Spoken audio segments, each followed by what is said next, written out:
এখানে যে বিষয়টি আছে এইটি যদি আমরা মনে রাখতে পারি তাহলে খুব সহজেই মুখস্থ ছাড়া আমরা এই 11টি দ্বারা অধ্যায় মনে রাখতে পারবো। যেমন এখানে বলা আছে যে কোনো মামলার ক্ষেত্রে প্রাথমিক অবস্থায় ঘটনার প্রাসঙ্গিকতা অনুসন্ধান করে যে ঘটনা প্রমাণ করার প্রয়োজন নেই সেগুলো বাদ দিয়ে মৌখিক ও দালিলিক সাক্ষ্য সংগ্রহ করে দালিলিক সাক্ষ্য দ্বারা মৌখিক সাক্ষ্য বর্জন করতে হবে। অর্থাৎ কোন মামলার প্রাথমিক অবস্থায় কি করব, ঘটনার প্রাসঙ্গিকতা অনুসন্ধান করব, এই অনুসন্ধান করে যে ঘটনা প্রমাণ করার প্রয়োজন নেই সেগুলো বাদ দিয়ে দেব। এরপর কি করব, মৌখিক ও দালিলিক সাক্ষ্য সংগ্রহ করব। এই মৌখিক ও দালিলিক সাক্ষ্য সংগ্রহ করে দালিলিক সাক্ষ্য দ্বারা মৌখিক সাক্ষ্য বর্জন করব। এখানে এটুকুই বলা আছে।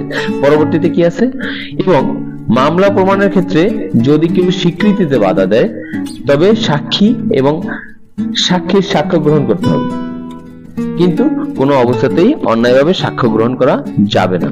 অর্থাৎ কি বলছে, মামলা যখন প্রমাণ করব সেক্ষেত্রে যদি কেউ স্বীকৃতিতে বাধা দেয় তাহলে কি সাক্ষী এবং সাক্ষীর সাক্ষ্য গ্রহণ করব, কিন্তু এই সাক্ষ্য কখনোই অন্যায়ভাবে গ্রহণ করা যাবে না। তাহলে আমরা যদি এইটুকু মনে রাখতে পারি তাহলে 11টি ধারাও মনে রাখতে পারবো।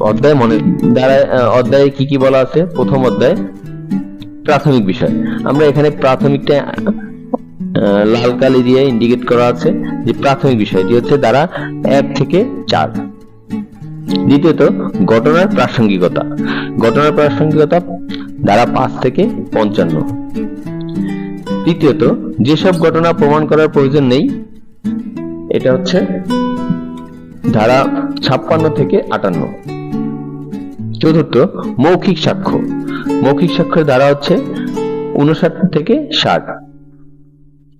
পঞ্চমত দালিলি সাক্ষ্য, এটি আছে 61 থেকে 90 ধারায়।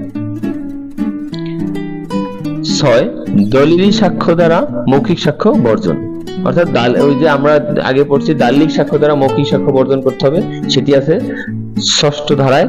এটি 6ষ্ঠ অধ্যায়ে ধারা হচ্ছে 91 থেকে 100। প্রমাণের দায়িত্ব, এটি 7ম অধ্যায়ে আছে 101 থেকে 114 ধারায়।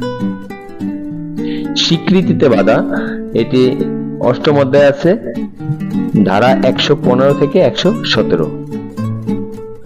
9ম অধ্যায়ে আছে সাক্ষী, এটি হচ্ছে 118 থেকে 134 ধারায় আলোচনা করা হয়েছে।